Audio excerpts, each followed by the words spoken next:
Buenos días, tardes o noches, doctora Ivonne. La sección F tiene a bien presentar el taller de sistema gastrointestinal con las características y patologías del intestino delgado, que va a ser expuesto por los integrantes Cindy Elena Flores Morales, Justin Alejandro López Gramajo y Mónica del Rosario Argueta García. Comenzamos. Generalidades del sistema digestivo. Su trabajo comienza en la cavidad bucal, donde los dientes son indispensables en el comienzo del proceso digestivo, donde se corta, desgarra y muele la comida con la ayuda de la saliva, que posee funciones digestivas. La lengua es un órgano muscular que parte de la cavidad bucal desde su lado inferior y tiene la función digestiva y deglutiva. Envía la comida de la zona de la faringe y empieza a descender a través del esófago. El esófago es un tubo muscular fijo que conduce los alimentos y bebidas desde la faringe hacia el estómago. Cuando el bolo alimenticio lo atraviesa, la luz se expande sin lesionar la mucosa, la cual reviste el esófago en toda su longitud. En las paredes están las glándulas mucosas y submucosas, que secretan moco para lubricar y proteger la pared luminal. Luego, el bolo alimenticio llega al estómago, que es una región dilatada del tubo digestivo. Su función es recibir y procesar el bolo alimenticio, tanto mecánica como químicamente, produciendo una mezcla semilíquida pulposa, llamada quimo. A continuación, el quimo pasa a través del píloro al duodeno, la primera porción del intestino delgado, donde se vierten secreciones alcalinas, bilis y el jugo pancreático. El páncreas tiene dos funciones, la exocrina y la endocrina. El jugo pancreático es un líquido incoloro, acuoso y que contiene dos secreciones, la enzimática y la hidroelectrolítica. La vesícula biliar es un saco distensible en forma de pera, que en los seres humanos tiene un promedio de 50 mililitros de bilis, adherida a la superficie visceral del hígado que comunica este con el intestino delgado. La bilis participa en la digestión, absorción de grasas, vitaminas y permite la excreción de productos de desecho. Finalizada su función en el intestino, regresa al hígado en un ciclo de circulación enterohepática. En el duodeno sucede la digestión y la absorción de alimentos. Esta es la porción más corta y ancha del intestino delgado. El yeyuno, que está ubicado entre el duodeno y el ilion, sigue con la absorción de sustancias del quimo alimenticio. Acá actúa el jugo intestinal. El ilion es la tercera porción del intestino delgado. Termina en la unión iliocecal. Su porción terminal está situada en la pelvis, donde asciende para finalizar en la cara medial del ciego. Funciones de secreción, absorción y motilidad que completa el proceso de nutrientes. En conjunto, el yeyuno y el ilion miden de 6 a 7 metros de largo, caracterizado por la presencia de placas de Peyer. El intestino grueso es un órgano largo que está conectado con el intestino delgado y finaliza en el ano. La función principal es absorber agua y electrolitos, asistido por células absortivas cilíndricas y función de eliminación de heces fecales, de la cual las células caliciformes de las glándulas intestinales funcionan como lubricador intestinal. El intestino grueso es un órgano largo, conectado con el intestino delgado, y finaliza en la función principal es absorber agua y electrolitos. Las absortivas cilíndricas se divide en el ciego, comprendido con su apéndice vermiforme, el colon subdividido en ascendente, transverso y descendente y sigmoideo. El recto, parte final del intestino grueso, y el conducto anal, que actúa como vía de salida de heces fecales al exterior.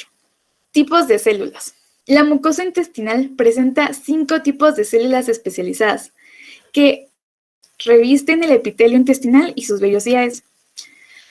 Cumplen diversas funciones que van desde secretoras de mucosa hasta secretoras de hormonas. En su mayoría tienen la finalidad de secretar y transportar las sustancias a un nivel gástrico.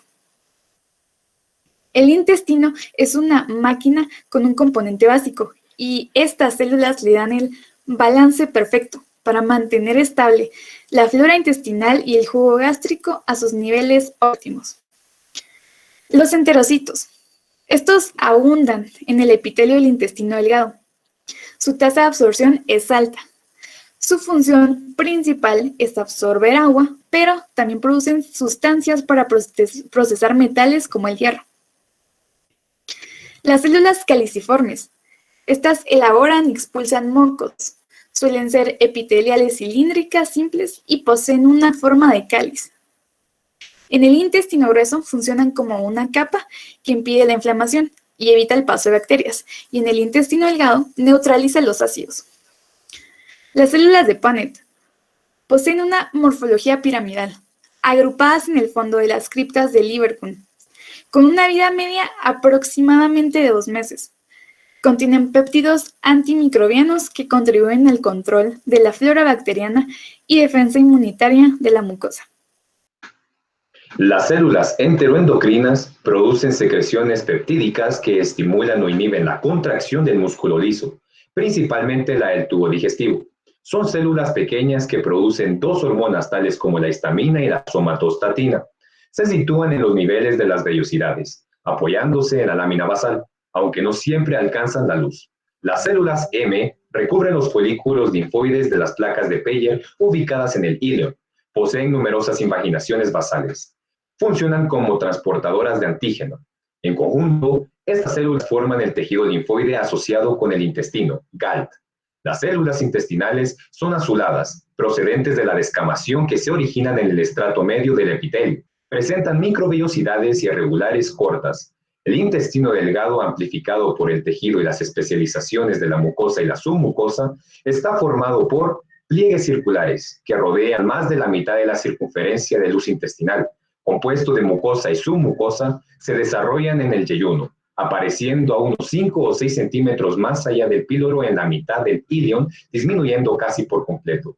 En los pliegues se encuentran sárculos llamados austras colónicas. Sus funciones son apoyar la anatomía de las vellosidades intestinales, la disminución del tránsito intestinal y el aumento de la superficie de la mucosa intestinal y la absorción. Las vellosidades son invaginaciones en todo el intestino delgado, concentradas en el duodeno. Las bases tienen orificios llamadas criptas de Lieberkühn que comunican con las glándulas intestinales de tipo tubular. Las funciones: aumentar la superficie de absorción de los nutrientes que ingerimos y conducirlos al torrente sanguíneo. Las microvellosidades se organizan en forma de hexágonos con forma filiforme. El velo terminal de los enterocitos es una capa de filamentos de actina que se extiende en la región celular apical y esta actúa como sitio de fijación para las microvellosidades en sus filamentos de actina. Sus funciones son permitir el aumento de la superficie de la membrana plasmática, también de receptores, transportadores, canales, etc. GAL, que es el tejido linfoide asociado a intestino, constituye la parte más extensa y compleja del sistema inmunitario y capaz de discriminar en forma eficaz entre patógenos invasivos y antígenos inocuos. Alberga la mayor población de células plasmáticas, productoras de anticuerpos. Formado por todo el tejido linfoide, se encuentra en las paredes del intestino, ganglios, placas de Peyer, células M, folículos linfoides aislados, órganos linfoides secundarios. El tejido linfoide aumenta en dirección del íleon, donde se encuentran cúmulos de folículos linfáticos denominados placas de Peyer. Capas del intestino delgado. El tubo digestivo se extiende desde el esófago, pasa por el estómago, intestino delgado, intestino grueso y culmina en el extremo distal del conducto anal. El intestino delgado consta de 4 capas que son la mucosa, submucosa, muscular externa y la serosa. La pared del intestino delgado presenta 4 capas: la mucosa, que presenta vellosidades intestinales; la submucosa, que es gruesa de tejido conjuntivo dándole elasticidad; la capa muscular, que está formada por músculo liso dividido en 2 estratos, uno superficial y delgado y sus fibras dispuestas longitudinalmente, y otro es profundo y sus fibras circulares; la serosa, que es la capa de tejido conjuntivo que secreta un fluido seroso. Cabe resaltar que hay discontinuidad entre la serosa y el mesentelio que ancla el tubo digestivo a la pared de la cavidad abdominal. La pared del intestino grueso, al igual que el intestino delgado, está formada por 4 capas que son la mucosa del colon, que está elevada por pliegues semilunares, la submucosa, que es semejante al intestino delgado, la capa muscular formada por músculo liso dividido en dos estratos, uno superficial, longitudinal e incompleto, y otra profunda, formada por fibras circulares, y la serosa, que está compuesta por tejido conjuntivo y mesotelio. Y en la porción final del recto, la serosa se convierte en adventicia y carece de mesotelio. Como bien sabemos, el intestino delgado está compuesto por capas concéntricas ya antes mencionadas, entre las cuales se encontraba lo que es la mucosa, la submucosa, la capa muscular externa y la capa serosa. Al hablar de las capas del intestino delgado con enfoque en semiología, podemos mencionar algunos síntomas que se relacionan con afecciones en estas capas. Estos pueden ser sangrado, náuseas, vómitos, infecciones, obstrucción intestinal, úlceras, dolor abdominal, el signo de Blumer, que se puede asociar con la irritación peritoneal. Ahora vamos a hablar un poco de lo que es renovación celular epitelial. Al hablar de epitelio, este se define como un tejido compuesto por células unidas, planas o prismáticas que recubren superficies externas del cuerpo y algunos órganos internos. Ahora, ¿qué es la renovación? Esta es la capacidad de las células para reproducirse y sustituir a las células ya existentes. El tiempo de renovación celular es bastante variable. Esta renovación lo que permite es la corrección de distorsiones del desarrollo que tuvieron anteriormente las mismas células epiteliales. Aproximadamente este periodo de renovación celular se lleva cada 7 días. Sin embargo, ante un defecto se inicia una reacción que contiene diferentes fases. Entre ellas, pues podemos mencionar lo que es la fase latente. Esta consiste en una renovación de un periodo de aproximadamente 4 a 6 horas en el cual lo que se eliminan son restos celulares. También vamos a mencionar un poco de lo que son patologías, ya que estas son importantes para seguir informándonos acerca de lo que es el intestino delgado. Vamos a comenzar con la primera patología, que es la enfermedad de Crohn. Esta también se conoce como enteritis regional. La enteritis regional se hace referencia más que todo a una inflamación abdominal. Esta es causada por ingerir alimentos contaminados, ya sea por virus o bacterias, en donde el organismo lo que hace es atacar a los tejidos sanos por error. Esta afecta aproximadamente a un 35% del intestino delgado. Desde el punto de vista histológico, se caracteriza por la inflamación de las capas del intestino, que ya las conocimos anteriormente. También se forman lo que son úlceras y algunas fisuras, o conocidas también como cicatrices fibrosas. Los síntomas comunes de la enfermedad de Crohn son la diarrea, el dolor más que todo enfocado en el lado derecho del abdomen, fiebre e inflamación. También el diagnóstico de esta enfermedad es mediante un análisis de sangre y heces, ya sea también por una prueba de imagen o una colonoscopia. El tratamiento, lo que se busca es tratar de desinflamar el intestino para poder prevenir ya sea una obstrucción o una perforación de este. Bueno, vamos a conocer otra patología. Esta es la enfermedad célica. Esta es conocida por ser una reacción inmunológica. Cuando hablamos de reacciones inmunológicas, es cuando dentro del organismo ocurre un tipo de defensa hacia invasores extraños. En este caso, pues el invasor extraño es el gluten. El gluten es un conjunto de proteínas pequeñas que las encontramos en alimentos como los cereales o algunas harinas.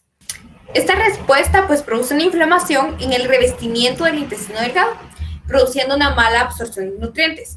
Histológicamente, pues puede observarse un aumento de linfocitos intraepiteliales que se encuentra mayor entre 25 a 40 cada 100 células epiteliales, como también puede observarse lo que es una hiperplasia de criptas y una atrofia villositaria. Ahora, para seguir hablando un poco de patologías, vamos a hablar de cáncer de intestino delgado. El cáncer de intestino delgado es poco frecuente. Sin embargo, pues estos tienden a originarse en tejidos epiteliales y mesenquimales. Las células del intestino delgado pues sufren algunos cambios en su ADN, lo que lleva a mutaciones. Estas mutaciones causan que los tejidos se vuelvan cancerosos y comiencen a invadir a tejidos sanos.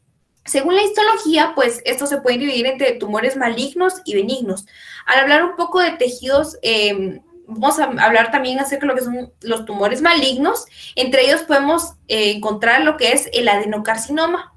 que es uno de los más frecuentes. Este se caracteriza porque los tejidos adaptan un patrón de masas fungosas. Esto quiere decir que son un poco más esponjosas o polipoides. En ocasiones también se observan mamelonantes, siendo estos adenomas vellosos. Entre los síntomas del adenocarcinoma podemos encontrar diarrea, distensión abdominal, fatiga, también puede producirse lo que es anemia y osteoporosis. Aunque es curioso porque muchas personas no presentan síntomas. Y finalizamos esta exposición con la siguiente frase. La mente es como un músculo. Mientras más la ejercites, más se fortalecerá y crecerá. Idowu Koyenikan. Muchísimas gracias, doctora. Esperamos que la presentación haya sido de su agrado y gracias a todos. Buenas noches.